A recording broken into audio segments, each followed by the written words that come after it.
What's going on, guys? Let's look at this problem right here. His question is asking to calculate the effect of ripple at output of the circuit, but here we are going to do this for this circuit. We can assume VCC is small signal input and determine small signal gain from VCC to Vout. Compute the gain, assuming VA is equal to infinity. Okay, we are doing the 10.3, but this is the same. They ask us to do the same thing. Now let's go ahead and do that. Here, if you notice, this Q1 has infinite impedance. So assuming this IEE is an ideal source, so the VCC to Vout gain, Vout is going to be 1. So we can finally conclude this one. Gain from VCC to Vout is 1. Gain from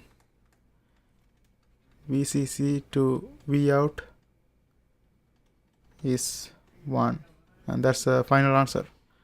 I hope you guys find this video helpful. Thanks for watching, and if you are trying to learn electronics too, there are a bunch of videos in my playlist. I hope you guys watch that too.